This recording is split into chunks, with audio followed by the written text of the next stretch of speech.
ఎల్లుండి 11వ తారీఖు నాడు ఎన్నికలు ఉన్నాయి. మనం ఓటు ఎవరికి వేయాలి?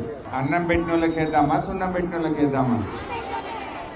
నిలకడ మీద తెలిసినా నిజమే నిలుస్తుంది, న్యాయమే గెలుస్తుంది, ధర్మమే నిలబడుతుంది. కాంగ్రెస్ గవర్నమెంట్ వచ్చి 2.5 ఏళ్ళు అయింది. 2.5 ఏళ్ల కాంగ్రెస్ గవర్నమెంట్ లో ఏమైనా ఒక చిన్న పని జరిగిందా? ఏమైనా మీకు న్యాయం జరిగిందా? అంత మోసం. ఇవాళ ఏ కార్యక్రమం కూడా జరుగుతలేదు, అయినా కూడా చిట్కిల్లో ఓటేద్దామా? అందుకే నేను మొదలు అడిగిన, అన్నం పెట్టిన వాళ్ళకా, సున్నం పెట్టిన వాళ్ళకా? ఇవాళ కేసీఆర్ ఏమో ఇంత అన్నం పెట్టిండు, కరోనా వస్తే 10 కిలోల బియ్యం ఇచ్చిండు, 2000 పెన్షన్ ఇచ్చిండు, కళ్యాణ లక్ష్మి ఇచ్చిండు, కేసీఆర్ కిట్ ఇచ్చిండు, మంచినీళ్ళు ఇచ్చిండు, ఫీజు రియంబర్స్మెంట్ ఇచ్చిండు, 1,60,000 ఉద్యోగాలు ఇచ్చిండు, పండుగకు ఆదుకున్నాడు, అన్ని చేసిండు. రేవంత్ రెడ్డి 4,000 ఇస్తాను సున్నం పెట్టిండు, తులం బంగారం అని సున్నం పెట్టిండు, మహిళలకు 2,500 అని సున్నం పెట్టిండు. పెట్టలేదు అన్ని.